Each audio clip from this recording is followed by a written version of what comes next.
Sudah dandan cantik dan bawa koper bermerek ke bandara. Tapi baru sadar kalau kamu hanya dijadikan mesin ATM oleh suami dan mertuamu sendiri? Inilah kisah Elara, seorang CEO sukses yang membalas penghinaan mertuanya dengan cara yang begitu elegan hingga dalam sekejap, istana mewah yang mereka dambakan hancur menjadi debu. Bagaimana cara Elara melakukannya? Sebelum kita lanjut ke babak pembalasan yang sangat memuaskan ini, yuk dukung channel ini dengan cara klik tombol like dan subscribe agar kamu tidak ketinggalan kisah-kisah inspiratif dan penuh drama lainnya. Oh iya, absen dulu yuk, tulis di kolom komentar. Teman-teman sekarang lagi menonton dari kota mana saja? Saya sangat ingin tahu sejauh mana kisah Elara ini merantau ke layar kalian. Oke, mari kita lanjut ke ceritanya. Lampu-lampu kota Jakarta mulai menyala satu persatu, berkelip seperti jutaan permata yang berserakan di atas hamparan beludu hitam yang luas. Dari lantai 36 gedung perkantoran prestisius di kawasan Sudirman, dunia di bawah sana tampak begitu kecil dan tidak berarti. Namun bagi Elara, dunia kecil itulah yang telah menguras habis seluruh energinya selama 1 dekade terakhir. Di dalam ruangan kerjanya yang luas, suasana kantor Nusantara Tech sudah lama senyap. Hanya terdengar dengung halus mesin pendingin ruangan yang konsisten dan denting pelan ujung kuku Elara yang sesekali mengetuk permukaan meja kayu jati solid miliknya. Sebuah kebiasaan lama saat ia sedang dirundung kegelisahan yang tak berpangkal. Wajahnya yang biasanya memancarkan otoritas dan ketegasan kini tampak kuyu, seolah-olah cahaya hidupnya ikut meredup bersama matahari yang tenggelam. Di balik kacamata berbingkai tipis itu, matanya merah dan perih, karena terlalu lama menatap deretan angka dan kode di layar monitor. Hari ini adalah hari yang sangat panjang, bahkan menurut standar seorang CEO gila kerja seperti dirinya. Ia baru saja menyelesaikan presentasi maraton di depan para investor Ventura dari Singapura. Puluhan miliar rupiah baru saja dikomitmenkan untuk masuk ke kas perusahaannya, sebuah pencapaian masif yang seharusnya membuatnya merayakan kemenangan dengan champagne atau tarian kegirangan.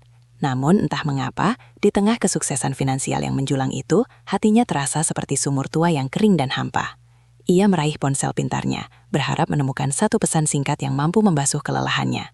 Namun layar itu bersih dari notifikasi perhatian. Tidak ada ucapan selamat, tidak ada pertanyaan tentang bagaimana harinya berlangsung. Yang ada hanyalah rentetan pesan WhatsApp dari suaminya, Raka, yang dikirim 2 jam lalu tanpa basa-basi.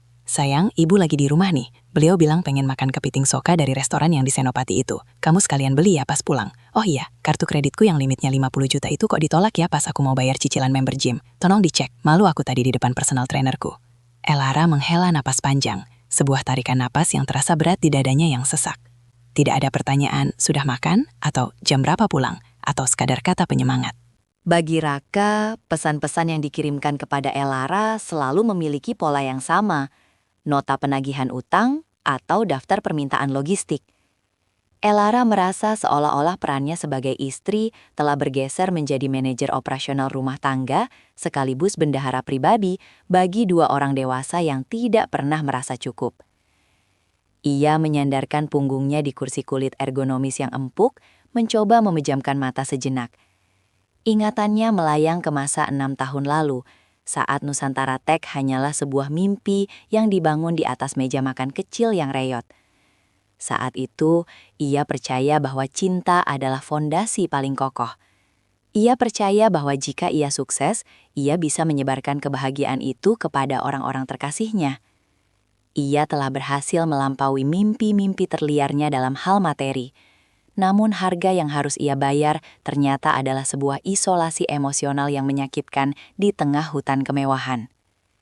Elara bangkit dengan perlahan, meraih tas tangan kulit aslinya yang bernilai seharga mobil kelas menengah dan berjalan keluar. Langkah kakinya yang menggunakan sepatu hak tinggi menggema tajam di koridor kantor yang kosong, menciptakan irama monoton yang sepi. Satpam di lobi menyapa dengan hormat yang tulus. "Lembur lagi, Bu Elara? Hati-hati di jalan, Bu. Cuaca sepertinya mau hujan deras." Elara hanya mampu memaksakan sebuah senyum tipis dan anggukan singkat. Ia memasuki mobil sedan mewahnya, sebuah ruang kedap suara yang seharusnya menjadi tempat relaksasi. Namun saat ia melaju membelah kemacetan Jakarta yang mencekik, ia merasa seperti sedang berada dalam akuarium besar yang dingin. Hujan mulai turun, rintiknya memukul kaca mobil dengan irama yang tidak beraturan, mengaburkan pandangannya terhadap dunia luar yang tampak semakin asing. Di dalam keheningan mobil, ia memutar musik klasik, mencoba meredam suara-suara di kepalanya yang mulai mempertanyakan harga dari sebuah kesetiaan. 30 menit kemudian, mobilnya memasuki area parkir khusus penghuni di sebuah apartemen penthouse eksklusif. Ia menaiki lift pribadi yang membawanya langsung ke jantung unitnya. Begitu pintu lift terbuka, aroma makanan mahal dan suara tawar yang langsung menyergap indranya. Di ruang makan yang diterangi lampu kristal seharga ratusan juta, Raka dan Ibu Ratna sedang duduk santai, dikelilingi oleh kotak-kotak makanan dari restoran ternama dan beberapa botol minuman impor yang harganya bisa menghidupi satu keluarga sederhana selama sebulan. Akhirnya sapi perah kita pulang. Celetuk Ibu Ratna tanpa sedikit pun menoleh. Matanya tetap terpaku pada katalog perhiasan eksklusif yang ada di tangannya. Jemarinya yang dihiasi manikur sempurna membolak-balik halaman dengan antusiasme yang dingin. Elara tertegun di ambang pintu. Kata-kata itu terasa seperti tamparan fisik. "Sapi perah?" tanyanya dengan suara pelan yang bergetar. Ibu Ratna tertawa, tawa yang kering dan terdengar sangat dipaksakan untuk menutupi penghinaan yang baru saja ia lontarkan. "Aduh, Elara, kamu ini sensitif sekali sejak jadi bos. Maksud ibu, pahlawan devisa keluarga kita. Kamu kan yang paling kuat cari uang. Sini duduk, Raka baru saja cerita soal rencana liburan musim dingin teman-teman arisan ibu ke Eropa." Raka bangkit dari kursinya, mendekati Elara. Namun alih-alih pelukan hangat atau menawarkan bantuan untuk membawakan tasnya, ia hanya berdiri di hadapan istrinya dengan tangan di saku celana kain mahalnya, menatap Elara dengan pandangan yang menuntut. "Mana kepitingnya, Yang? Ibu sudah nungguin dari tadi sampai perutnya kembung," tanya Raka, suaranya penuh nada tidak sabar. "Aku lupa, Raka. Pekerjaan di kantor tadi benar-benar menyita seluruh pikiranku. Ada masalah teknis yang harus kuselesaikan sebelum investor pulang," jawab Elara dengan nada datar, mencoba mempertahankan sisa-sisa martabatnya. Wajah Raka langsung berubah masam, bibirnya mengerucut sinis. "Lupa? Kamu tahu kan ibu kalau sudah kepengen sesuatu itu nggak bisa ditunda. Beliau sudah nunggu berjam-jam di sini. Kamu ini terlalu fokus sama uang dan angka-angka membosankan itu, sampai perhatian kecil ke keluarga saja nggak ada. Jangan-jangan kamu sengaja ya karena ngerasa sudah paling kaya di sini." Ibu Ratna menutup katalognya dengan bantingan keras yang bergema di ruangan yang luas itu. "Sudahlah Raka, mungkin istrimu memang sudah merasa terlalu hebat karena sekarang jadi CEO. Apa gunanya punya uang miliaran di bank kalau membelikan mertua makan malam saja dianggap beban? Mungkin derajat ibu memang sudah kalah sama investor-investor Singapuramu itu, Elara." Elara merasakan dadanya sesak, sebuah beban yang nyata, seolah-olah ada tangan raksasa yang meremas paru-parunya. Ia berjalan menuju dapur, menuangkan segelas air putih dan meminumnya dengan tangan yang sedikit gemetar. Ia memandang sekeliling penthouse ini, marmer Italia yang dingin di bawah kakinya, perabotan desainer yang artistik, hingga baju sutra yang melekat di tubuh suami dan mertuanya. Semuanya adalah manifestasi dari jam-jam lembur yang ia lalui, dari stres yang merontokkan rambutnya, dan dari waktu tidurnya yang hilang. Namun di rumah ini, ia justru merasa seperti pelayan yang dibayar hanya untuk diam dan memberi. "Soal kartu kredit tadi, Raka," Elara bicara dari arah dapur, mencoba mengalihkan pembicaraan agar tidak meledak. "Kenapa bisa limitnya habis? Baru minggu lalu aku membayar tagihannya yang cukup besar." Raka menghampirinya ke dapur. Wajahnya kini berubah drastis, dari sinis menjadi memelas. Sebuah taktik manipulasi psikologis yang sudah ia kuasai dengan sempurna. "Iya sayang, maaf. Kemarin ibu minta diantar ke butik. Katanya ada koleksi tas yang terbatas jumlahnya. Masa aku tega lihat ibu cuma lihat-lihat doang sementara teman-temannya sudah pada pesan. Terus teman-teman gymku ngajak taruhan kecil-kecilan buat kegiatan amal. Ya aku ikutlah. Masa aku bawa nama besar suaminya CEO Nusantara Tech tapi kelihatan pelit dan miskin." Ibu Ratna menimpali dengan suara yang lebih lembut, namun tetap mengandung racun. "Elara, kamu harus mengerti posisi Raka. Dia itu perwakilanmu di dunia luar. Kalau dia tampil kumal atau tidak punya uang tunai di saku, nama perusahaanmu juga yang akan diguncingkan orang. Ibu juga begitu. Kalau ibu tidak tampil glamor di depan teman-teman arisan, mereka pasti pikir bisnismu sedang diambang bangkrut. Kami ini menjaga reputasimu, Nah." Elara hanya terdiam, tenggelam dalam pusaran logika mereka yang bengkok. Ia terlalu lelah untuk berdebat, terlalu letih untuk menjelaskan bahwa reputasi dibangun dari integritas, bukan dari tas bermerek atau taruhan di gym. Dengan gerakan mekanis, ia mengeluarkan ponselnya, membuka aplikasi perbankan, dan melakukan beberapa ketukan cepat. Ting. Ponsel Raka di atas meja makan berbunyi. Mata pria itu langsung berbinar-binar saat melihat notifikasi transferan masuk. "Nah, gitu dong. Ini baru istriku yang pengertian dan hebat," kata Raka. Kini ia berani mendekat dan merangkul pundak Elara sejenak. Sebuah kontak fisik yang terasa hambar tagi Elara, sebelum Raka kembali duduk di samping ibunya untuk memamerkan saldo barunya. Ibu Ratna tersenyum lebar. Keramahan palsunya kembali muncul secepat ia menghilang tadi. Nah, Elara, sini duduk manis. Ibu mau tanya, itu loh, Jeng Linda kemarin pamer kalau menantunya baru kasih dia apartemen di Bali untuk investasi. Ibu sih tidak minta apartemen, tapi ibu pikir daripada beli aset diam, mending kita rayakan ulang tahun ibu besok dengan cara yang berkesan. Eropa Barat sepertinya cocok kan? Elara akhirnya menyerah dan duduk di sofa ruang tamu yang letaknya tak jauh dari meja makan. Ia menatap mertuanya dengan pandangan kosong. Eropa? Ibu tahu kan kondisi ekonomi global sedang tidak menentu? Perusahaan juga baru saja menerima pendanaan baru, yang berarti pengawasan keuangan akan jauh lebih ketat. Halah, alasan perusahaan lagi?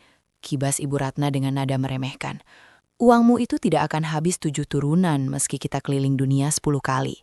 Jangan jadi orang kaya yang kikir dan perhitungan, Elara. Ingat, doa ibu dan ridho suamimu inilah yang membuat jalan bisnismu lancar sampai sekarang.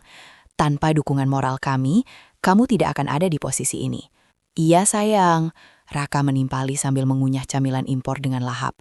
Sekali-sekali kita tunjukkan ke dunia kalau Nusantara Tech itu bukan cuma... Cahaya matahari pagi menyelinap masuk melalui celah gorden sutra di kamar utama, menyinari butiran debu yang menari di udara, seolah mengejak keheningan yang mencekam di ruangan itu. Elara terbangun dengan perasaan yang sangat berbeda. Tidak ada lagi sesak napas yang biasanya menghimpit dadanya setiap kali ia harus menghadapi hari baru bersama kebohongan. Pagi ini, emosinya terasa dingin, jernih, dan sangat terukur. Seperti seorang jenderal yang baru saja menyelesaikan peta peperangan di kepala, menempatkan setiap bidak pada posisi yang paling mematikan. Ia berdiri di depan cermin besar di ruang ganti yang lapang, menatap panturan dirinya dengan saksama. Di bawah matanya yang sedikit sembab, ia masih melihat sisa-sisa Elara yang lemah semalam, Elara yang hancur karena pengkhianatan. Namun saat ia mulai mengaplikasikan riasan wajah, ia seolah sedang mengenakan topeng perang yang tak tertembus. Ia memulas lipstik merah yang tegas, sebuah warna yang memancarkan keberanian, merapikan setelan kerjanya yang bernilai puluhan juta, dan menyemprotkan parfum yang aromanya memancarkan otoritas yang tenang. Elara yang baru telah lahir dari abu kehancurannya sendiri, dan ia siap untuk memulai pertunjukan terbesarnya. Saat ia keluar ke ruang tengah yang luas, aroma kopi mahal yang baru saja diseduh sudah memenuhi seluruh ruangan, mencoba menciptakan ilusi kehangatan rumah tangga yang harmonis. Raka sedang duduk santai di meja makan, asyik dengan ponselnya, sesekali tertawa kecil yang tertahan sambil mengetik pesan dengan sangat cepat. Ibu Ratna juga sudah ada di sana, sedang menikmati sarapan buah-buahan organik yang disiapkan oleh asisten rumah tangga, tampak sangat puas dengan kehidupannya yang nyaman. "Selamat pagi," sapa Elara, dengan suara yang diatur sedemikian rupa agar terdengar hangat namun tetap menjaga jarak profesional yang halus. Raka mendongak, matanya berbinar melihat istrinya. Namun Elara kini bisa melihat dengan jelas bahwa binar itu bukan karena cinta, melainkan karena ia melihat sumber uangnya telah kembali. "Pagi sayang, gimana? Sudah lebih baik? Maaf ya soal semalam, aku cuma panik karena ibu sudah berharap banyak. Aku nggak bermaksud bikin kamu stres." Ibu Ratna meletakkan garpunya dengan gerakan perlahan, menatap Elara dengan pandangan menyelidik yang tajam di balik senyum palsunya. "Iya, Elara, ibu sampai nggak enak tidur mikirin kamu yang kecapean kerja. Tapi ya itu, namanya juga keluarga. Harus saling mengerti dan saling bantu kan?" Lagi pula, semua yang kita lakukan ini kan demi kebahagiaan bersama. Elara duduk di kursi utama, posisi yang selama ini ia biarkan diduduki oleh egonya yang terluka. Ia menuangkan kopi ke cangkir porselennya dengan gerakan yang sangat anggun dan terkendali. "Ibu benar, aku sudah memikirkan matang-matang soal rencana ulang tahun ibu semalam. Maaf kalau aku sempat terlihat ragu dan menghitung-hitung. Sebenarnya, aku hanya sedang menyesuaikan jadwal kantor agar aku bisa memberikan yang terbaik untuk ibu tanpa ada gangguan kerja sama sekali." Mata Ibu Ratna langsung melebar. Kilat keserakahan yang tak terbendung terpancar jelas di sana. "Oh iya? Jadi kamu setuju soal perjalanan ke Eropa itu?" "Bukan hanya setuju, Bu." Elara tersenyum. Sebuah senyum tipis yang dingin dan tidak sedikit pun mencapai matanya yang waspada. "Aku ingin ini menjadi perjalanan yang tak terlupakan bagi ibu. Aku ingin ibu merasa seperti ratu yang sesungguhnya di hadapan teman-teman ibu." "Raka, kamu sudah buat rincian biayanya secara detail?" Raka hampir tersedak kopinya karena gembira yang meluap-luap. "Sudah sayang, tentu sudah. Aku sudah bikin draft lengkap di iPadku sejak semalam. London, Paris, Zurich, dan Milan. kita pakai hotel-hotel terbaik yang pernah ada di sana. Aku juga sudah mulai menghubungi agen perjalanan eksklusif untuk sewa jet pribadi untuk perjalanan antar kota di Eropa, agar ibu nggak capek di kereta atau pesawat komersial biasa. Elara mengangguk, menyesap kopinya perlahan, merasakan pahit cairan itu yang sejalan dengan hatinya. Jet pribadi. Ide yang sangat bagus, Raka. Ibu layak mendapatkan kenyamanan itu setelah semua yang ia lakukan. Bagaimana dengan teman-teman ibu? Siapa saja yang akan ikut? Ibu Ratna hampir melompat dari kursinya karena kegirangan. Aduh, Elara, kamu baik sekali. Jeng Linda, Jeng Sari, dan Jeng Dewi pasti akan iri setengah mati kalau tahu ini. Mereka selama ini selalu pamer soal hadiah menantu mereka. Tapi jet pribadi? Belum ada yang pernah memberikan itu di grup arisan kami. Mereka harus tahu siapa Elara yang sebenarnya. Selama 1 jam berikutnya, Elara duduk mendengarkan daftar keinginan yang semakin tidak masuk akal dan boros. Mereka meminta hotel dengan pemandangan Menara Eiffel yang paling ikonik di Paris.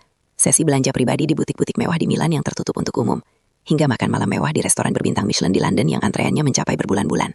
Elara mencatat semuanya dalam buku catatan kecilnya dengan rapi, bukan sebagai rencana liburan, melainkan sebagai bukti otentik daftar kerugian finansial yang nantinya akan ia gunakan untuk memperkuat gugatannya di pengadilan.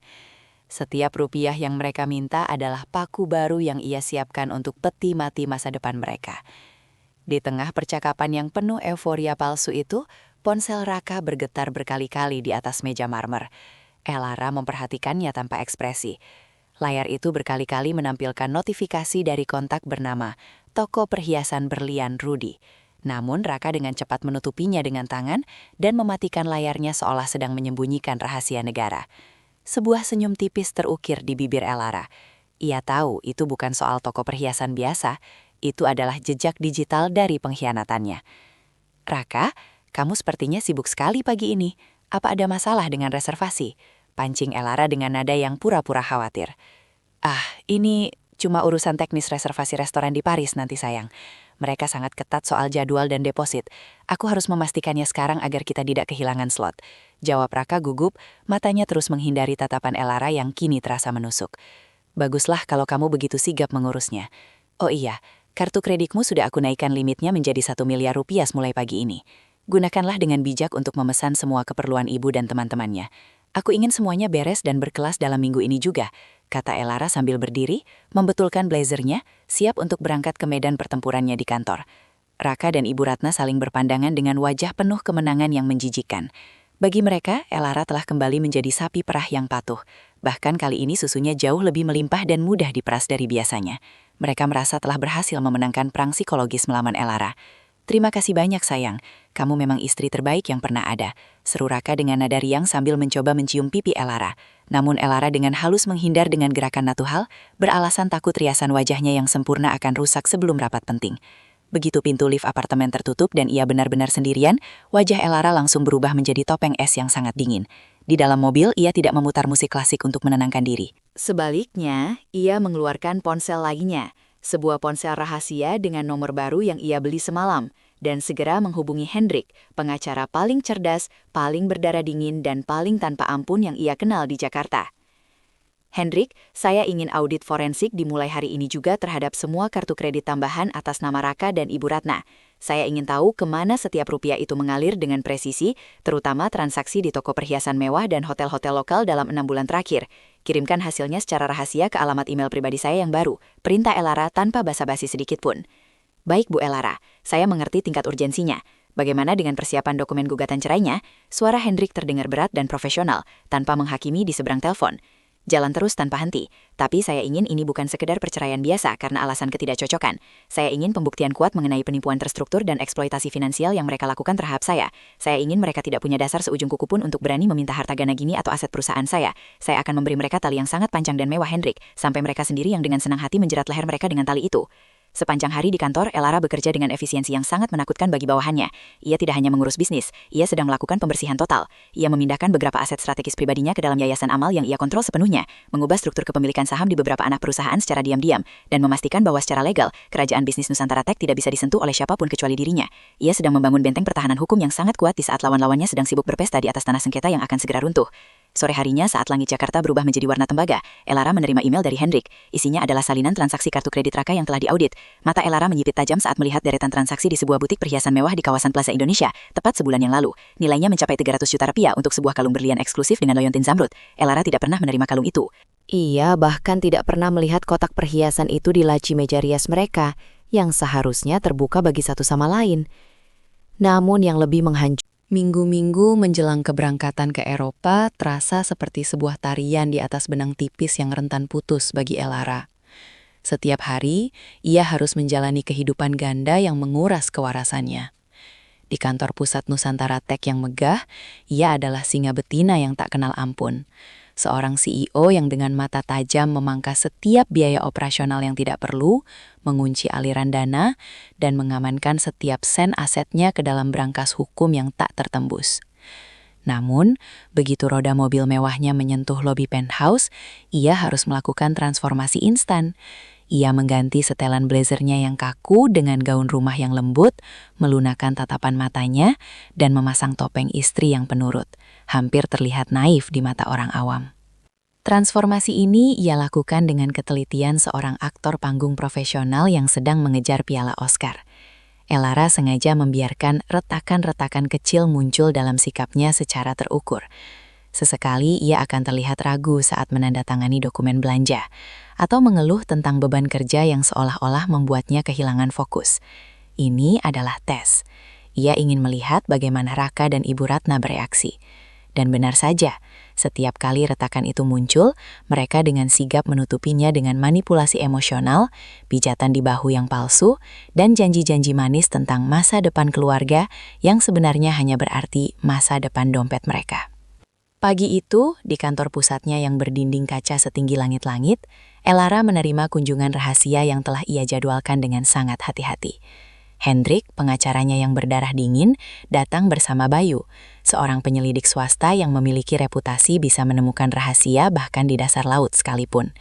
Bayu meletakkan sebuah map coklat tebal yang terasa berat di atas meja kerja Elara yang bersih.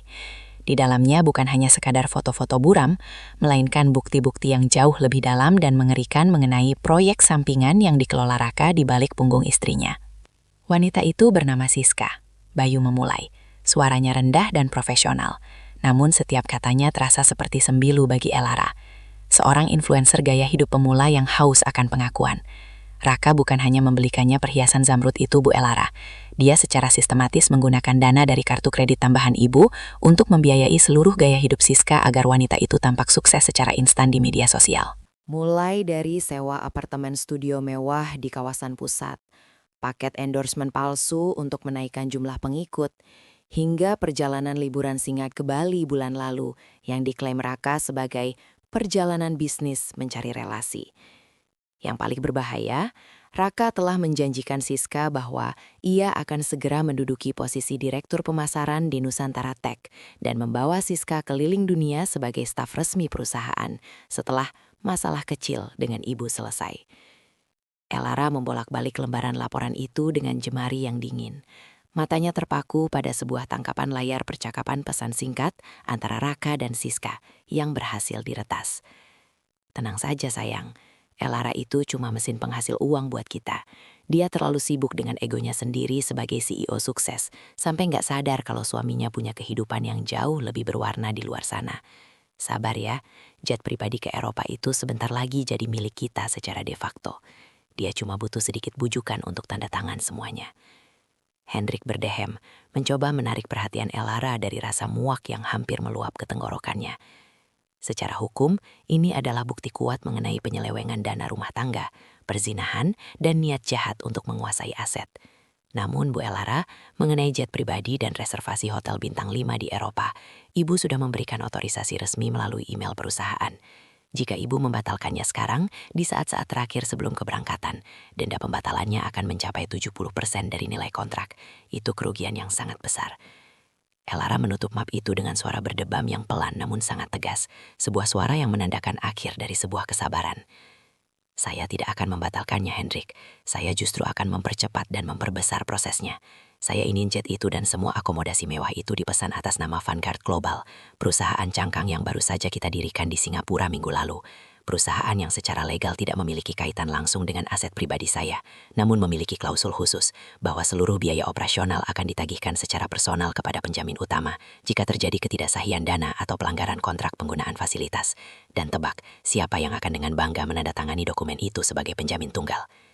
Raka, jawab Hendrik dengan senyum kecil yang tipis dan dingin, mulai memahami arah permainan kliennya. Karena dia merasa memiliki kuasa penuh atas nama ibu dan ingin terlihat sebagai pria berkuasa di depan ibu dan teman-temannya. Tepat, bisik Elara. Matanya berkilat dengan kecerdasan yang mematikan. Dia begitu sombong dan mabuk oleh kekuasaan palsu, sampai dia pikir tanda tangannya memiliki nilai miliaran rupiah. Biarkan dia merasa menjadi pahlawan bagi ibunya, pangeran bagi selingkuhannya, dan penguasa bagi teman-teman sosialitanya. Semakin tinggi dia terbang, semakin hancur dia saat aku menarik buminya. Malam itu, suasana di penthouse terasa jauh lebih ramai dan bising dari biasanya. Ibu Ratna, yang merasa sudah memenangkan lotre seumur hidup, mengundang 3 teman karibnya dari geng berlian. Jeng Linda yang haus akan pamer, Jeng Sari yang memiliki lidah tajam, dan Jeng Dewi yang selalu iri untuk makan malam perayaan. Apartemen mewah itu dipenuhi dengan denting gelas kristal bakarat dan suara tawa yang melengking tinggi, memuji-muji keberuntungan Ibu Ratna. Elara duduk di sana, mengenakan daster sutra dengan bordir halus, memainkan perannya sebagai tuan rumah yang murah hati dan sedikit lelah karena kerja. Aduh, Elara, kamu ini memang menantu idaman yang harusnya masuk museum rekor, seru Jeng Linda sambil memutar-mutar pergelangan tangannya untuk memamerkan gelang emas barunya. Membawa Ibu Ratna dan kami semua keliling Eropa dengan jet pribadi, itu namanya crazy rich yang sesungguhnya. Nanti jangan lupa ya, kita harus punya sesi shopping privat di butik Hermes yang paling eksklusif di Paris. Aku dengar Raka sudah mengatur semuanya? Ibu Ratna mengibaskan tangannya dengan gaya ningrat gadungan. Wajahnya berseri-seri penuh kemenangan sosial. Ah, Jeng Linda, itu mah urusan kecil bagi Elara. Dia kan CEO sukses, uangnya tinggal dipetik di pohon. Lagi pula, ini semua kan ide brilian Raka. Raka itu yang paling tahu cara membahagiakan ibunya dan menjaga martabat keluarga. Elara tinggal tanda tangan saja dan fokus cari uang kan, Nak? Elara tersenyum manis. Sebuah senyum yang jika diperhatikan dengan teliti, sangat mirip dengan senyum seorang algojo. Ia mengangguk perlahan. Tentu Bu, Raka sudah mengatur semuanya dengan sangat teliti, bahkan sampai ke detil terkecil. Jet pribadinya sudah siap atas konfirmasi pribadi Raka sore tadi. Raka, kamu sudah memastikan semua dokumen penjaminan dan otorisasi biayanya beres kan? Aku tidak ingin ada masalah administrasi saat kita di sana. Raka, yang sedang menikmati cerutu mahal yang dibeli dengan kartu kredit Elara, mengangguk dengan kebanggaan yang meluap-luap di depan para tamu. Beres sayang. Semua administrasi dan kontrak vendor sudah aku tangani secara pribadi.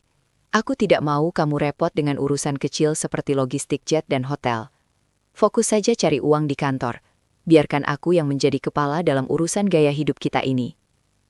Para jeng-jeng itu tertawa memuji Raka sebagai suami yang sigap dan berkuasa. Sementara Elara merasakan kepuasan yang pahit di tenggorokannya. Di balik sikap Raka yang sok berkuasa itu, ia sebenarnya sedang berjalan dengan riang gembira masuk ke dalam jebakan dokumen hukum yang didesain secara jenius oleh Hendrik.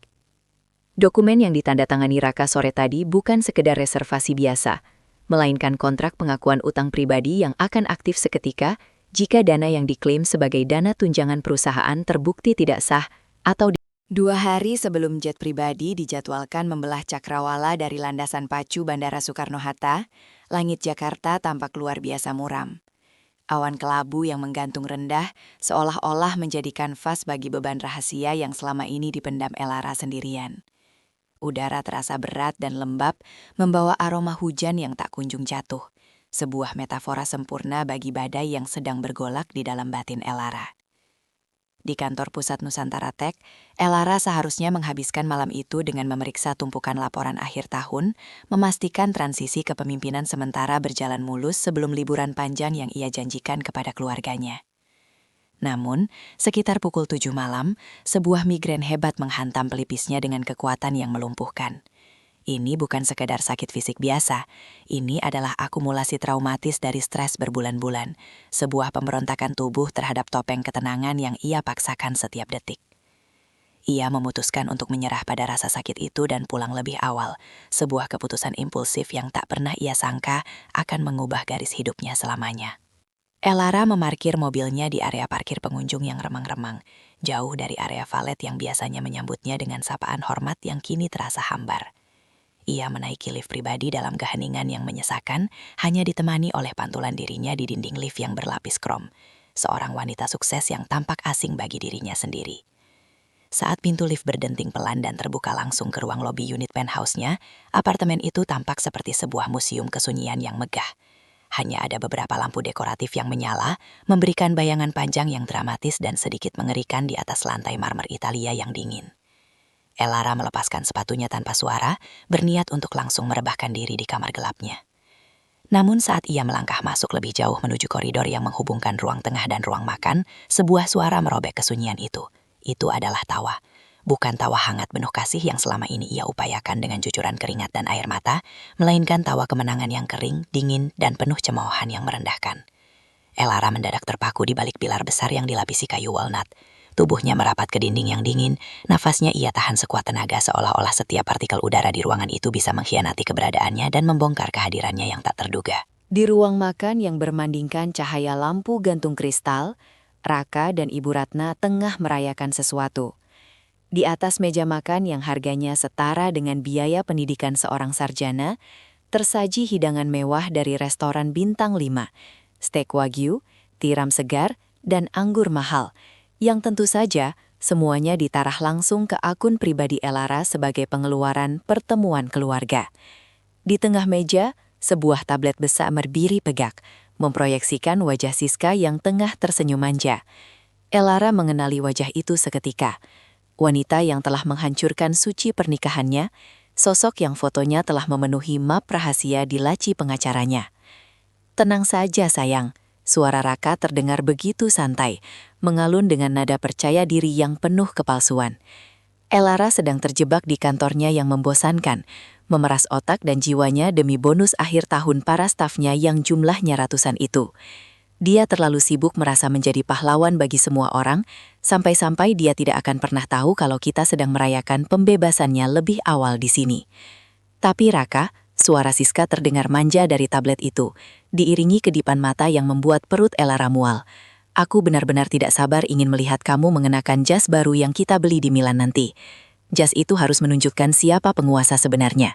Kamu janjikan, setelah liburan formalitas dengan ibumu ini selesai, kita akan punya waktu berdua sepuasnya tanpa gangguan mesin ATM berjalan itu? Raka tertawa lagi, tawa yang menusuk jantung Elara seperti belati yang diputar-putar di dalam luka yang masih basah. Liburan ini justru kunci utamanya Siska sayang. Begitu kaki kami mendarat di Eropa, ibu akan memastikan Elara tetap sibuk dengan tugas-tugas sosial melayani teman-teman sosialitanya yang rewel itu. Dia akan dibuat kelelahan melayani game arisan berlian ibu. Sementara itu di balik layar, pengacaraku sedang merapikan draft dokumen pengalihan kuasa direksi dan opsi saham tambahan. Aku hanya butuh dia dalam keadaan emosional yang lelah, namun senang karena merasa diterima oleh ibu saat aku menyodorkan dokumen itu di bawah kerlap-kerlip Menara Eiffel. Dia itu wanita yang luar biasa naif jika sudah bicara soal haus kasih sayang keluarga. Dia akan menandatangani apa saja asalkan dia merasa dicintai. Ibu Ratna yang sejak tadi sibuk memotong daging steak dengan presisi seorang ahli bedah, ikut menimpali pembicaraan itu tanpa rasa berdosa sedikit pun. Jeng Siska, kamu tidak perlu khawatir sedikit pun. Elara itu memang cerdas dalam urusan angka dan bisnis, tapi dia benar-benar buta dalam urusan hati. Dia menganggap dirinya pahlawan karena bisa membiayai seluruh kemewahan hidup kami. Padahal, bagi kami, dia hanyalah sapi perah yang sangat berharga. Begitu susunya sudah kami kuras habis sampai tetes terakhir dan seluruh aset berharganya sudah beralih secara legal ke tangan Raka, kita akan mencarikannya pedek atau kandang yang lebih sesuai untuk orang sekaku dan semembosankan dia. Mungkin sebuah rumah kontrakan kecil di pinggiran kota, agar dia tahu rasanya bekerja keras tanpa sepeser pun harta di tangannya. Itu akan menjadi pelajaran yang bagus untuk kesombongannya. Ibu benar-benar ahli strategi yang hebat. Siska terkikik di seberang sana. Suaranya terdengar seperti lonceng kematian bagi Elara. Aku sudah tidak sabar ingin segera menduduki kantor CEO-nya yang indah itu. Aku akan mengganti semua dekorasi minimalisnya yang membosankan dengan sesuatu yang lebih glamor dan modern. Kantor itu harus mencerminkan seleraku. Fajar menyingsing di ufuk timur Jakarta dengan warna jingga yang tajam dan pekat. Seolah-olah cakrawala sedang meratapi sesuatu. Atau mungkin langit sedang bersiap untuk sebuah pertumpahan darah metaforis. Di dalam kamar hotel butik yang kedap suara, sebuah ruang isolasi mewah yang ia pilih karena lokasinya yang tersembunyi, Elara berdiri mematung di depan jendela besar yang membentang dari lantai hingga langit-langit. Ia menyaksikan denyut nadi kota yang mulai menggeliat bangun. Barisan kendaraan yang mulai merayap di jalanan protokol, seperti semut-semut yang tak sadar akan badai yang akan datang. Ia sudah terjaga sejak pukul 4 pagi, bukan karena kegelisahan yang biasa menghantui para pesakitan, melainkan karena efisiensi mentalnya yang kini berada di titik nadir tertajam. Tidak ada lagi sisa-sisa migrain yang sempat menyiksa fisiknya. Tidak ada lagi keraguan emosional yang seringkali membuatnya luluh oleh kata-kata manis. Yang tersisa hanyalah kalkulasi dingin seorang jenderal yang sedang meninjau barisan pasukannya untuk terakhir kalinya sebelum trompet serangan fajar ditiupkan. Ia merasa asing dengan dirinya yang sekarang. Begitu tenang, begitu tak tersentuh. Seolah-olah rasa sakit hatinya telah membeku menjadi kristal es yang takkan pernah bisa mencair lagi. Di atas meja kerja kayu mahoni yang elegan dan berbau maskulin, tergeletak 3 buah ponsel yang mewakili 3 pilar kehidupannya yang kini sedang ia bongkar.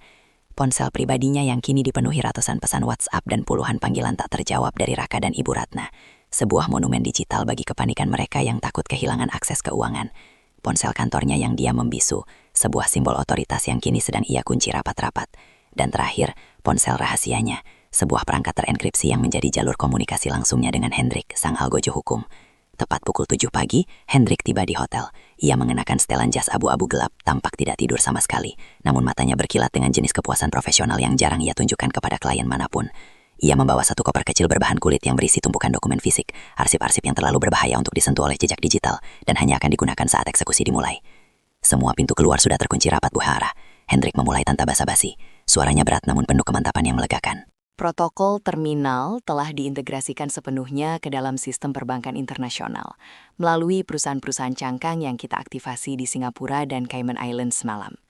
Sesuai instruksi Ibu, penarikan dana talangan secara masif akan memicu default otomatis pada kontrak sewa jet pribadi dan seluruh reservasi hotel bintang 5 di Zurich, Paris, hingga Milan. Karena Raka dengan segala kesombongannya menandatangani dokumen tersebut sebagai penjamin utama dengan tanggung jawab pribadi tak terbatas, maka secara yurisdiksi hukum internasional, ia akan langsung diklasifikasikan melakukan tindak penipuan finansial lintas negara jika dana tersebut ditarik kembali oleh pemilik aslinya, yaitu perusahaan ibu. Elara mengambil 1 lembar dokumen. Jari-jarinya menelusuri barisan kata-kata hukum yang dingin itu. Dan mengenai perlindungan hukumnya, saya ingin memastikan tidak ada celah bagi mereka untuk meminta bantuan. Sudah saya tangani, jawab Hendrik dengan senyum tipis yang hampir tidak terlihat. Jika mereka ditahan oleh pihak berwenang di Zurich atau Paris karena masalah tagihan yang membengkak atau penggunaan identitas perusahaan tanpa izin, tidak akan ada pengacara dari firma kami atau Departemen Legal Nusantara Tech yang akan datang menjemput mereka. Mereka akan diproses menurut hukum setempat sebagai warga sipil biasa yang melakukan tindak kriminal ekonomi. Saya juga sudah memastikan bahwa semua asuransi perjalanan mewah yang Ibu bayar telah dibatalkan premi terakhirnya melalui memo internal, sehingga polis tersebut akan dianggap hangus tepat saat mereka lepas landas dari Jakarta. Mereka akan benar-benar telanjang di negeri orang. Elara mengangguk, sebuah gerakan yang sangat pelan namun mengandung beban ribuan ton keadilan yang tertunda. Implikasi dari langkah ini adalah kehancuran total bagi nama baik Raka. Di Eropa, masalah kartu kredit yang ditolak di hotel mewah seringkali berujung pada intervensi kepolisian setempat. Bagaimana dengan Siska? Saya tidak ingin dia menikmati sisa-sisa dari rencana busuk ini. Hendrik memperbaiki posisi kacamatanya. Matanya menyorotkan kepuasan yang dingin. Bayu telah mengatur jebakannya dengan sangat rapi. Siska telah menerima pesan dari asisten pribadi Raka bahwa tiket cadangan untuknya sudah disiapkan di penerbangan komersial kelas bisnis yang berbeda, yang juga menggunakan kartu kredit tambahan Raka. Dia akan menyusul ke Milan besok malam. Namun, saat dia tiba di Bandara Malpensa, kartu tersebut sudah mati total dan reservasi hotelnya dibatalkan secara sistem. Dia akan terdampar di Milan tanpa uang sepeser pun, bahkan untuk sekadar membeli tiket pulang. Dia akan menjadi beban tambahan bagi Raka jika mereka sempat bertemu, atau dia akan menjadi orang asing yang terlantar di bandara. Sempurna, bisik Elara. Biarkan para parasit itu berkumpul di dalam jaring yang sama, dan saling menyalahkan saat jaringnya ditarik. Pukul 10 pagi, Elara memutuskan untuk kembali ke penthouse. Ia harus memainkan babak terakhir dari sandiwara ini dengan sempurna. Ia mengganti pakaiannya dengan gaun rajut sederhana berwarna krem, yang tampak lembut namun tetap memancarkan keanggunan yang mahal. Ia mengenakan kembali kacamata hitam besarnya, sebuah perisai untuk menutupi tatapan matanya yang kini terlalu tajam dan penuh dengan kilat pembalasan. Saat ia melangkah masuk ke dalam apartemennya sendiri, suasana di sana sangat kontras dengan kedinginan di kamar hotelnya. Bau kopi mahal dan parfum menyengat langsung menyambutnya. "Elara, sayang, kamu kemana saja?" Raka langsung menghampirinya dengan langkah tergesa-gesa. Wajahnya tampak cemas, jenis kecemasan seorang parasit yang takut inangnya mati sebelum ia sempat mengisap seluruh nutrisinya. "Semalam aku dan ibu bingung sekali. Kamu nggak pulang, ponselmu mati total. Kami hampir menelpon polisi dan rumah sakit." Ibu Ratna muncul dari ruang tengah, memegang tas tangan bermerek yang baru saja ia beli minggu lalu dengan kartu kredit tambahan Elara. Ia sedang sibuk memasukkan beberapa perlengkapan kosmetik ke dalamnya. "Iya Elara, ibu sampai darah tingginya naik karena kepikiran kamu. Kamu ini kalau sakit atau ada apa-apa bilang, jangan menghilang tiba-tiba. Ingat, besok kita sudah harus berangkat pagi-pagi sekali." Elara memijat pelipisnya dengan gerakan yang lambat, memerankan kembali sisa-sisa migrennya dengan sangat meyakinkan hingga Raka tampak percaya sepenuhnya. "Maaf mas, ibu. Semalam migren saya benar-benar tidak tertahankan hingga pandangan saya sempat kabur. Saya tidak sanggup menyetir pulang dalam kondisi seperti itu. Jadi saya check-in di hotel butik paling dekat dengan kantor dan langsung jatuh tertidur setelah meminum obat dosis tinggi.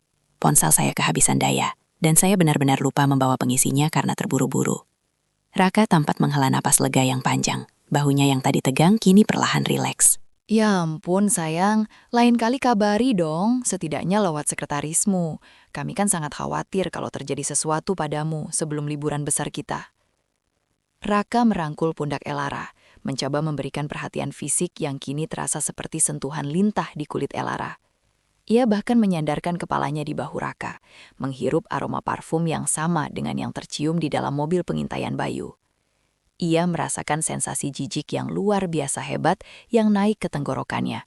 Namun dengan disiplin baja, ia menekannya jauh ke dalam perutnya.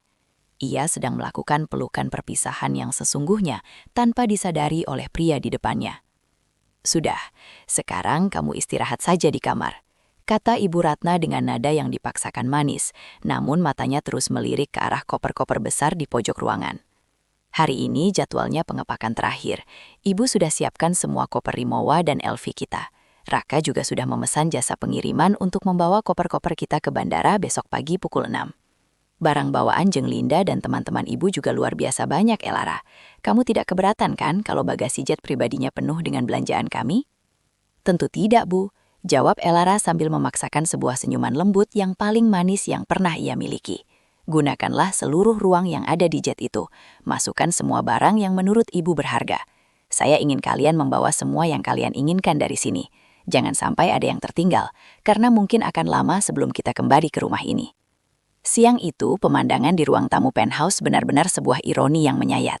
8 koper besar bermerek kelas atas berjajar rapi di atas lantai marmer seperti barisan peti mati bagi keserakahan. Raka dan Ibu Ratna sibuk bolak-balik, memasukkan barang-barang paling mewah yang pernah dibelikan Elara. Jam tangan koleksi terbatas, perhiasan emas bertatahkan berlian, tas-tas desainer kulit eksotis, hingga jas-jas sutra Italia yang harganya ribuan dolar. Elara hanya duduk diam di sofa kulitnya, menyesap teh kamomil dengan tenang, memperhatikan mereka dengan tatapan seorang kurator museum yang sedang melihat barang-barang sitaan yang sedang dikemas untuk dimusnahkan. Raka sibuk bolak-balik ke ruang kerja, membawa tumpukan dokumen yang ia pikir adalah tiket fisik, voucher hotel, dan otorisasi penggunaan jet pribadi. "Semua sudah siap dan terkendali, sayang. Jet pribadi akan siap di landasan Patro Terminal 3 tepat pukul 8 pagi. Aku sudah mengonfirmasi semuanya secara pribadi kepada pihak pilot dan agen perjalanan. Kamu tinggal duduk manis dan menikmati perjalanan sebagai ratu." "Bagus Raka, kamu memang sangat bisa diandalkan dalam mengurus detail seperti ini," puji Elara. Kata-kata itu adalah umpan terakhir yang ia lemparkan. Raka tampak begitu bangga. Dadanya membusung seolah-olah ia benar-benar penguasa tunggal atas seluruh aset yang ada di gedung itu. Ia tidak sadar bahwa pujian itu adalah kata-kata terakhir Elara untuk kebodohannya. Sore harinya, saat matahari mulai condong ke barat dan memberikan bayangan panjang yang muram di dalam apartemen, Elara berjalan menuju kamarnya. Ia membuka brankas pribadinya yang tersembunyi di balik lemari, namun bukan untuk mengambil perhiasan atau jam tangan. Ia mengambil paspornya yang masih berlaku, sebuah dompet berisi uang tunai dalam berbagai mata uang asing, dan sebuah map hitam kecil berbahan kulit yang berisi dokumen asli kepemilikan saham mayoritas Nusantara Tech.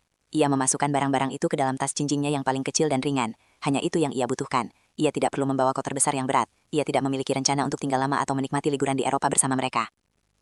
Malam terakhir di penthouse itu diisi dengan makan malam yang hening namun penuh dengan ketegangan bawah sadar yang hanya dirasakan oleh Elara.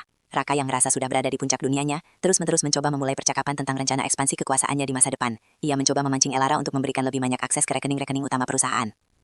Sayang, aku pikir setelah kita kembali dari perjalanan Eropa ini, mungkin ini waktu yang tepat bagi kita untuk mulai membicarakan soal posisi aku di jajaran Dewan Komisaris secara resmi. Ibu juga sangat setuju kalau suami dari seorang CEO sukses harus memiliki posisi yang setara, agar tidak ada lagi gosip miring di kalangan arisan sosialita ibu soal statusku. Ujar Raka sambil memotong daging steaknya dengan gerakan yang penuh percaya diri. Elara menatap Raka, senyumnya tetap terjaga dengan presisi yang mengerikan. Kita akan membicarakannya dengan sangat detail saat kita sampai di Eropa nanti Raka, di bawah bayang-bayang Menara Eiffel, saat semua rencana besar kita sudah menjadi nyata di hadapan mata. Itu akan menjadi momen yang paling tepat untuk meresmikan segalanya, termasuk statusmu. Ibu Ratna tertawa senang. Suara tawanya yang melengking membuat gelas anggurnya berdenting keras dengan gelas milik Raka. Nah, dengar itu Raka. Itu baru menantu kesayangan ibu. Ibu sudah tidak sabar ingin melihat wajah Jeng Linda dan Jeng Sari saat mereka tahu anak ibu akhirnya punya jabatan yang lebih tinggi dari sekadar suami pengusaha. Elara mengangkat gelas tehnya yang sudah dingin, melakukan sulang yang paling sunyi dan paling mematikan dalam sejarah hidupnya. Untuk masa depan yang selama ini kalian impikan. Bisiknya pelan, nyaris tak terdengar.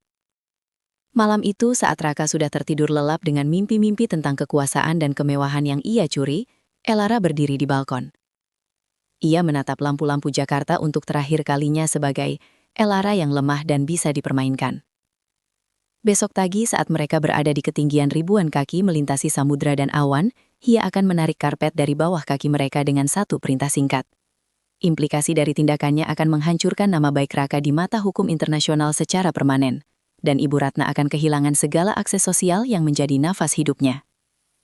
Konsekuensinya adalah kehancuran total bagi mereka. Namun bagi Elara, itu hanyalah biaya operasional pembersihan yang sudah sangat setimpal. Ia masuk kembali ke kamar, menutup pintu geser kaca dengan perlahan agar tidak membangunkan mangsanya. Ia melihat koper-koper mewah yang berjajar di ruang tamu melalui celah pintu yang terbuka.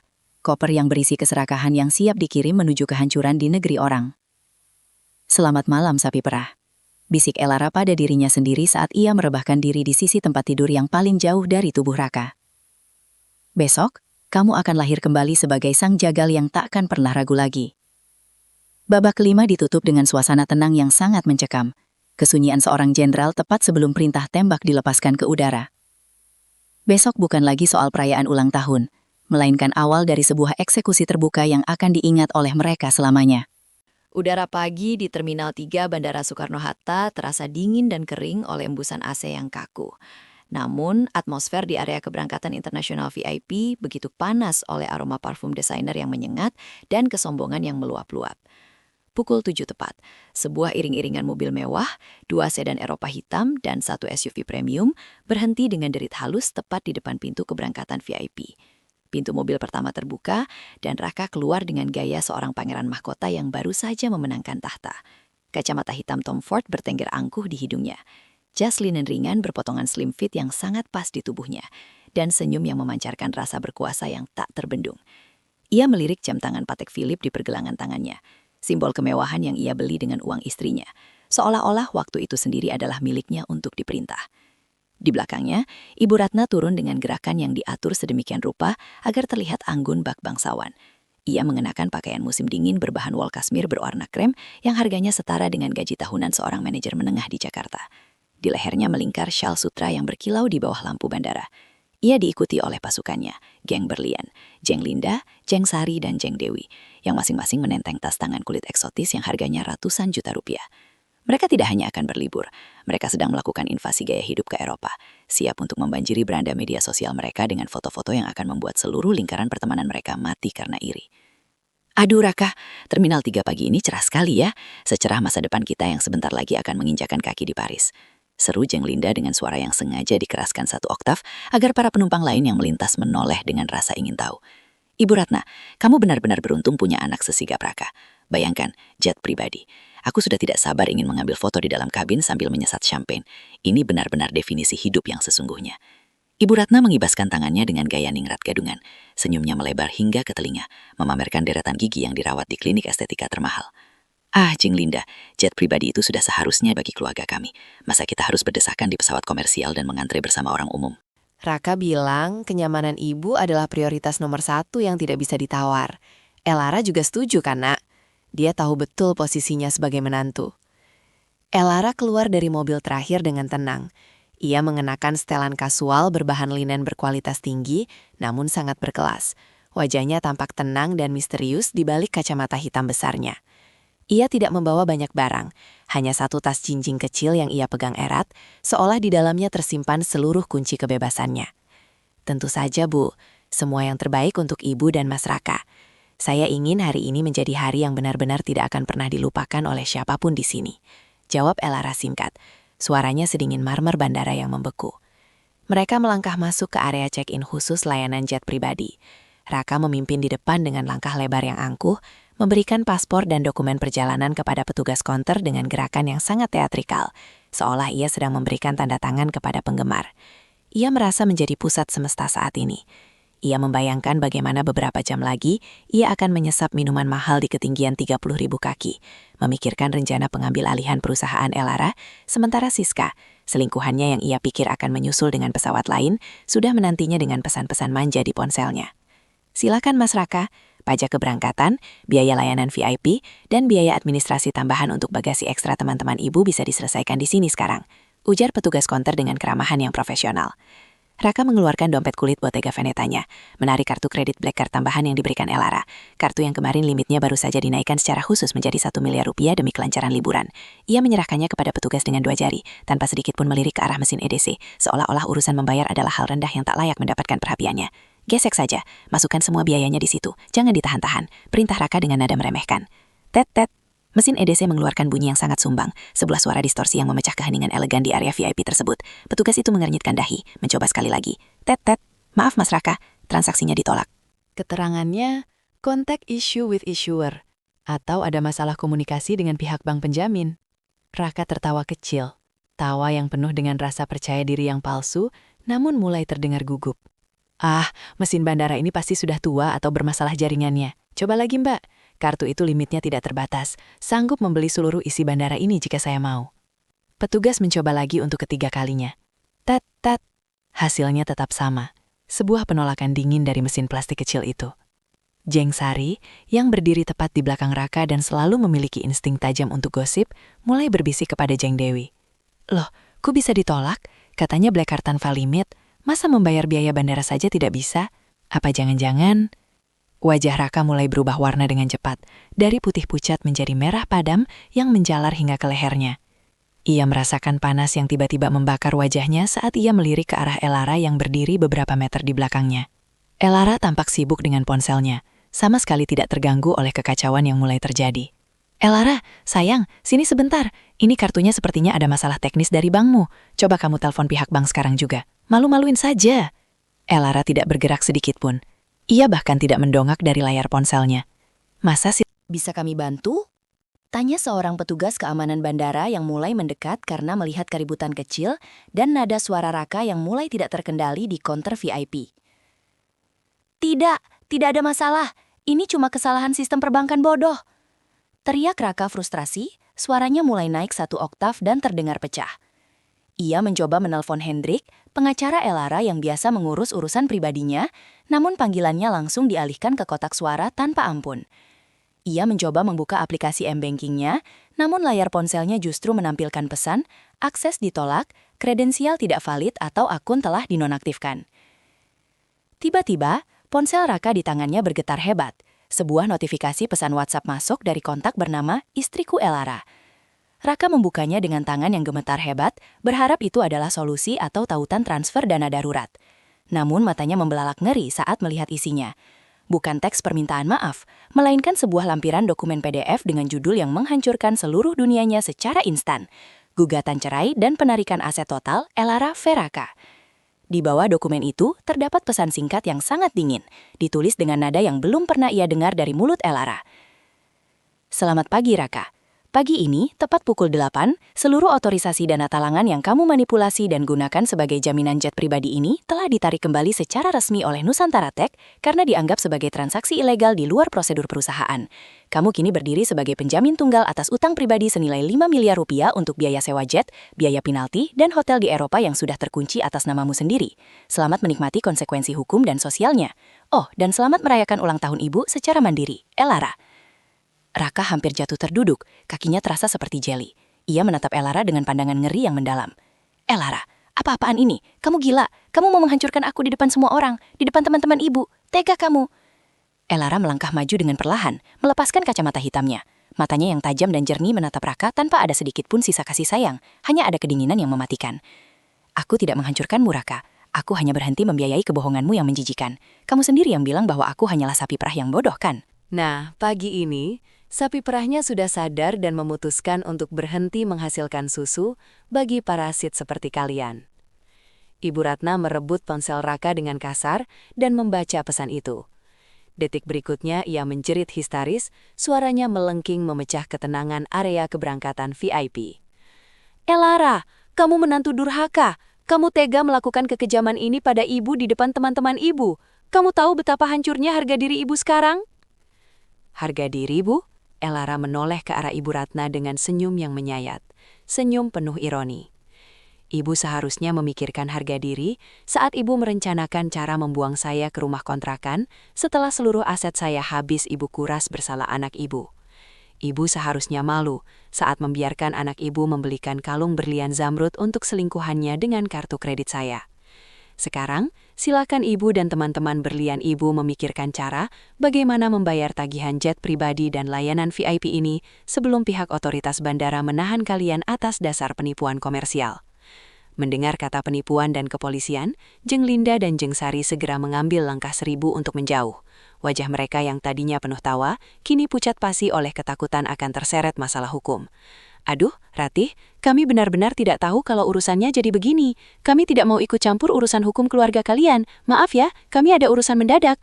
Mereka segera meninggalkan koper-koper bermerek mereka yang masih tergeletak dan berjalan cepat menjauhi area konter, meninggalkan Ibu Ratna yang berdiri mematung dalam kehampaan sosialnya yang paling dalam. Tiba-tiba, 2 orang pria berbadan tegap dengan seragam resmi perusahaan pengamanan aset yang disewa Elara datang menghampiri Raka. Bapak Raka Gunawan, kami dari tim Sita Aset Nusantara Tech.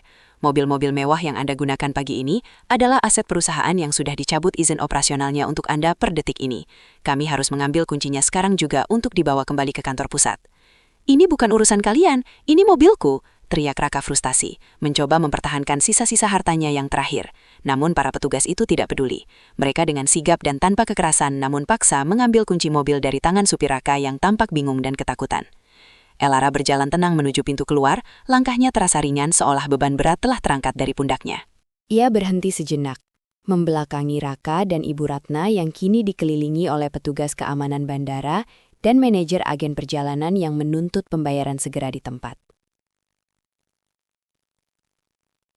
Oh, satu lagi Raka. Elara menoleh sedikit, memberikan tatapan terakhir yang akan menghantui mimpi buruk Raka selamanya. Siska tidak akan menyusulmu ke Milan. Dia mungkin sedang sibuk mencari cara untuk keluar dari Bandara Malpensa besok pagi karena tiket dan kartu kredit tambahan yang ia pegang juga sudah mati total atas perintah saya. Kalian benar-benar pasangan yang cocok. Sama-sama parasit yang kini kehilangan inangnya. Elara melangkah pergi dengan anggun, keluar dari Terminal 3, menuju sebuah mobil taksi Bluebird biasa yang sudah menunggunya di luar. Ia meninggalkan kebisingan jeritan histeris Ibu Ratna dan tatapan keputusasaan Raka yang kini benar-benar hancur. Di dalam taksi yang melaju tenang, Elara menarik nafas dalam-dalam untuk pertama kalinya dalam 3 tahun terakhir. Udara di luar bandara terasa jauh lebih bersih dan murni.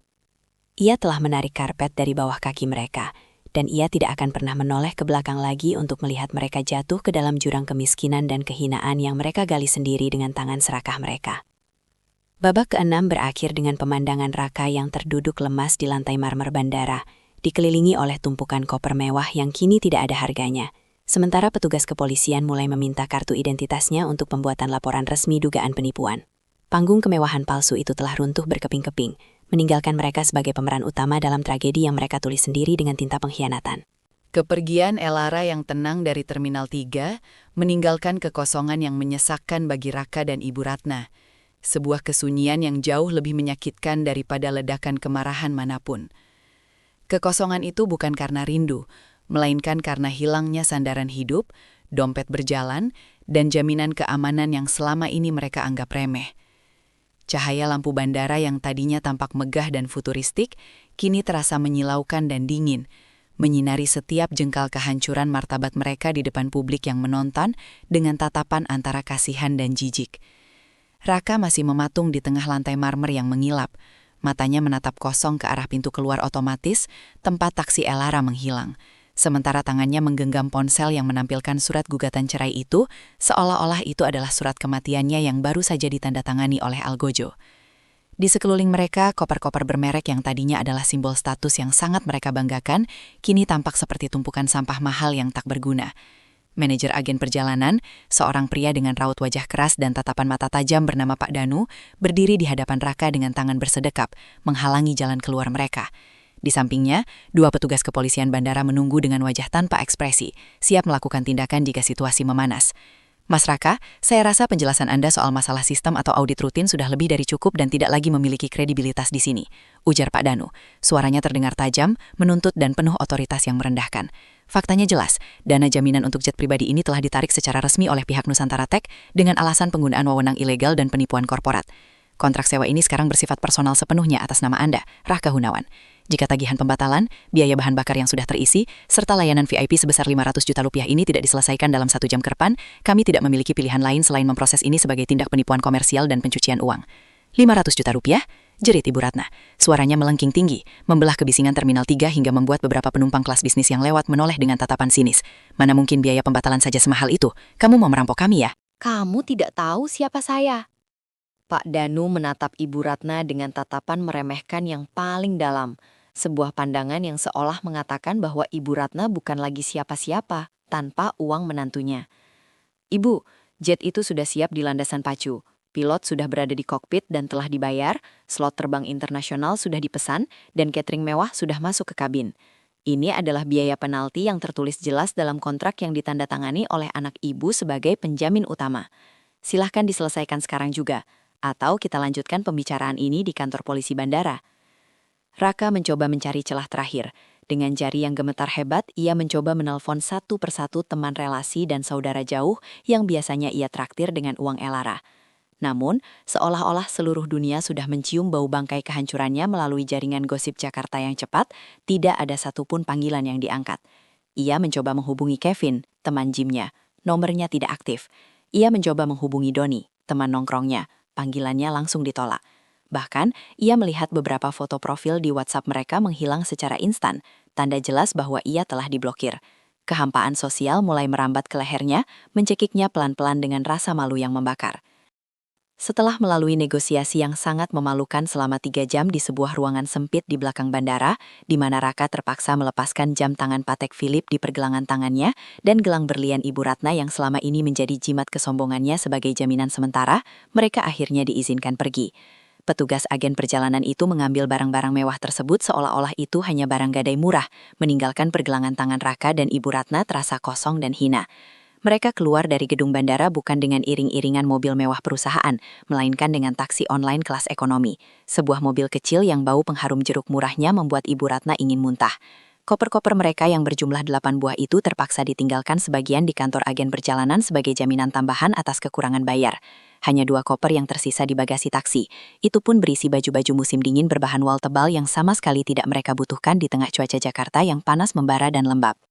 Kita pulang ke apartemen sekarang, Raka. Perintah Ibu Ratna dengan sisa-sisa keangkuhannya yang retak dan suara yang parau karena menangis. Ibu mau mandi air hangat dan menenangkan diri. Elara pasti sudah di sana. Dia tidak mungkin sejahat itu membuang kita ke jalanan. Dia itu cuma sedang emosi sesaat karena urusan kantor. Paling besok juga luluh kalau kita berdua akting sedikit memelas di depannya. Ibu tahu persis titik lemahnya. Namun saat mobil taksi itu berhenti di lobi penthouse eksklusif yang selama ini menjadi menara gading mereka, realitas kembali menampar mereka dengan kekuatan penuh. Raka mencoba menempelkan kartu aksesnya pada pintu kaca yang mengilap, Namun bukannya bunyi klik yang ramah, mesin itu justru mengeluarkan bunyi merah yang melengking panjang. Akses ditolak. Seorang petugas keamanan senior yang sudah lama mengenal Elara dan sering menerima keramah tamahan dari sang CEO, Pak Satrio, menghampiri mereka dengan tatapan yang sopan namun sangat berjarak dan dingin. Maaf Pak Raka, Ibu Ratna, kami diperintahkan untuk menjalankan prosedur keamanan baru. Kami telah menerima instruksi tertulis yang sangat mendetail beserta salinan dokumen kepemilikan sah dari firma hukum Ibu Elara.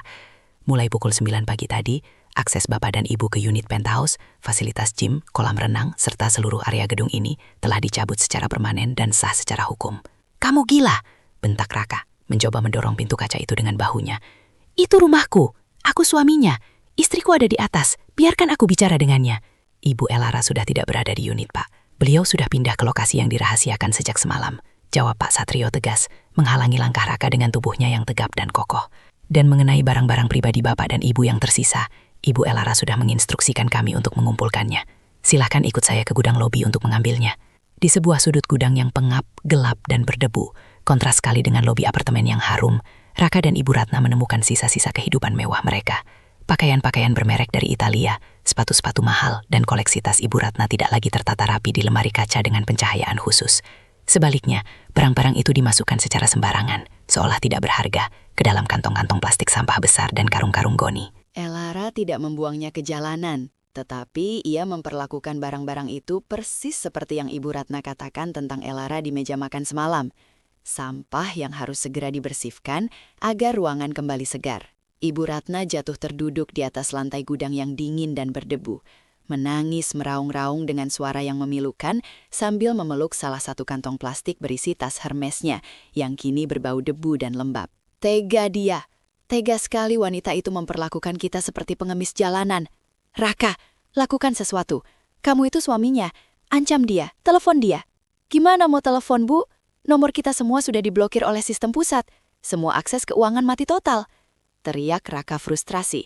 Ia menendang salah satu karung berisi jas sutra mahalnya hingga robek, memperlihatkan lapisan kainnya yang kini tak bernilai. Ini semua gara-gara ibu. Ibu yang terlalu banyak menuntut liburan jet pribadi itu. Kalau kita tidak pergi ke bandara hari ini, Elara mungkin tidak akan punya waktu untuk mengunci semua pintu ini. Kok kamu malah menyalahkan ibu? Sahut Ibu Ratna. Matanya membelalak marah, riasannya kini luntur dan membuat wajahnya tampak seperti topeng yang menakutkan. Kamu sendiri yang selingkuh dengan wanita murah bernama Siska itu. Kamu pikir Elara itu bodoh dan tidak tahu apa-apa. Kamu yang membuat dia meledak, Raka. Kamu yang menghancurkan masa tua ibu. Pertengkaran itu pecah dengan sangat hebat di tengah gudang lobi yang sunyi. Sebuah simfoni saling menyalahkan yang menyedihkan antara dua parasit yang kini baru menyadari bahwa inangnya telah pergi selamanya. Tidak ada lagi tawa kemenangan atas harta orang lain. Tidak ada lagi rencana untuk menguasai saham perusahaan. Yang tersisa hanyalah kebencian murni yang selama ini mereka tutupi dengan lapisan tipis keserakahan bersama. Malam itu, mereka benar-benar tidak punya tempat tujuan di kota yang luas ini. Apartemen mewah hilang, mobil-mobil perusahaan disita, uang di rekening pribadi mereka yang biasanya diisi oleh Elara kini bersaldo nol. Raka terpaksa merendahkan dirinya sedalam mungkin, menelepon salah satu sepupunya yang dulu sering ia hina sebagai orang kampung yang gagal karena hidup sederhana. Dengan rasa malu yang luar biasa dan air mata buaya, Raka memohon agar mereka diizinkan menginap hanya untuk malam ini di rumah kontrakan sepupunya itu di daerah pinggiran yang kumuh. Saat mereka tiba di sana dengan ojek motor, karena uang mereka tidak cukup lagi untuk taksi, Ibu Ratna hampir pingsan melihat kondisi rumahnya. Langit-langit yang bocor, aroma selokan yang menusuk indera penciuman, dan suara bising knalpot motor dari gang sempit yang tak pernah berhenti. Ini adalah kandang yang dulu ia rencanakan dengan penuh tawa untuk Elara sebagai hukuman setelah mereka menguasai asetnya. Namun kini takdir justru menempatkan mereka sendiri di sana. Penderitaan mereka belum berakhir, bahkan baru memasuki babak baru yang lebih legal dan menyakitkan. Keesokan paginya, Hendrik, pengacara Elara yang dikenal dingin dan tak kenal ampun, datang menemui mereka dengan pengawalan ketat dari petugas pengadilan. Ia tidak membawa kabar perdamaian atau surat rujuk, melainkan tumpukan tagihan hasil audit korporat yang sangat tebal. Bapak Raka Gunawan, ujar Hendrik dengan nada sedingin es, meletakkan dokumen-dokumen itu di atas meja plastik yang goyang di teras kontrakan. Hasil audit forensik menunjukkan bahwa Anda telah secara sistematis menggunakan dana talangan operasional perusahaan Nusantara Tech untuk kepentingan pribadi yang melanggar hukum, termasuk membelikan perhiasan mewah, membayar cicilan mobil, hingga membiayai apartemen rahasia untuk saudari Siska. Total kerugian perusahaan yang berhasil kami data mencapai 3 miliar rupiah dalam setahun terakhir saja. Kami memberikan dua pilihan yang sangat sederhana. bayar seluruh kerugian ini tunai dalam 7 hari kerja, atau kami akan meneruskan laporan ini kepada pihak berwajib sebagai tindak pidana penggelapan jabatan, pencucian uang, dan penipuan korporat. Raka menatap deretan angka di dokumen itu dengan tangan yang gemetar hebat hingga kertas itu bergetar. 3 miliar rupiah. Dari mana aku bisa mendapatkan uang sebanyak itu dalam seminggu? Itu bukan lagi urusan klien kami, ataupun urusan saya, jawab Hendrik sambil berdiri dan merapikan jasnya, menatap Raka seolah melihat serangga kecil yang mengganggu. Dan satu hal lagi, Ibu Elara telah memenangkan hak asuh penuh atas seluruh aset bawaan tanpa celah bagi Anda untuk menuntut harta gana gini. Apartemen penthouse itu sudah terjual pagi ini dalam transaksi kilat, dan seluruh hasilnya telah disumbangkan ke panti asuhan dan yayasan pemberdayaan wanita. Ibu Elara berpesan. Ia ingin Ibu Ratna tahu bahwa sapi perah itu kini sudah benar-benar bebas dari kandangnya. Dan ia sangat berharap Ibu menikmati kehidupan di Istana Pasir baru ini. Selamat menikmati kemelaratan yang kalian bangun sendiri. Hendrik pergi tanpa menoleh lagi, meninggalkan keheningan yang mematikan dan aroma keputusasaan di teras sempit itu. Ibu Ratna hanya bisa menatap langit-langit kontrakan yang berjamur dengan pandangan kosong. Air matanya mengalir membasahi pipinya yang kini tampak jauh lebih tua, layu, dan keriput, tanpa sentuhan riasan mahal dan perawatan klinik estetika. Raka hanya bisa menunduk dalam, menyadari bahwa Siska pun pasti sudah meninggalkannya, begitu tahu bahwa kartu kreditnya mati. Meninggalkan Raka sendirian untuk menelan pil pahit dari keserakahannya sendiri. Istana Pasir yang mereka bangun dengan tinta pengkhianatan dan keringat Elara telah runtuh total, diterjang ombak keadilan yang selama ini mereka remehkan dan mereka anggap tidak akan pernah datang. Mereka kini benar-benar sendirian di dalam kegelapan dan kemiskinan yang mereka ciptakan sendiri, menyadari dengan sangat terlambat bahwa kehormatan dan kemewahan yang dibeli dengan uang orang lain adalah hal yang paling rapuh dan paling mudah untuk hancur menjadi debu tanpa sisa.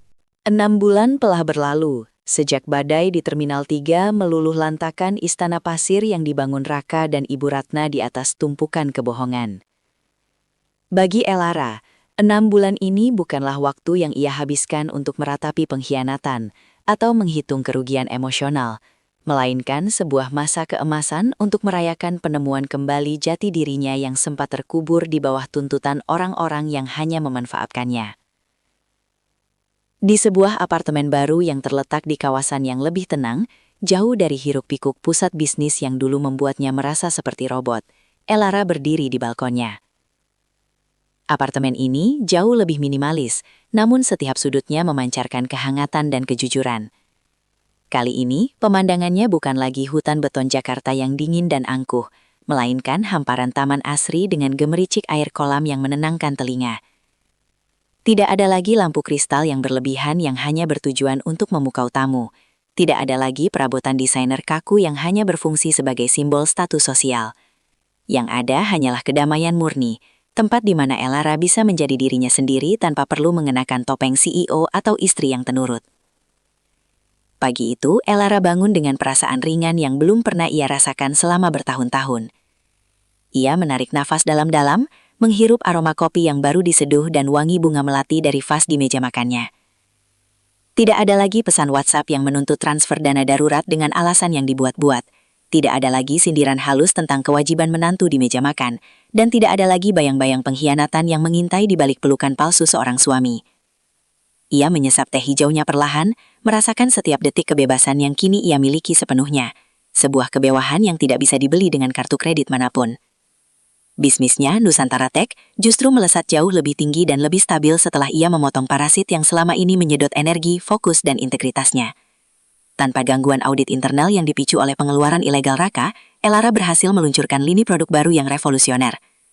Menariknya, produk ini justru mendapatkan sambutan luar biasa di Milan, kota yang dulu ingin digunakan Raka untuk memanjakan selingkuhannya. Elara kini bukan lagi sekadar pengusaha sukses, ia telah menjadi ikon kemandirian perempuan global.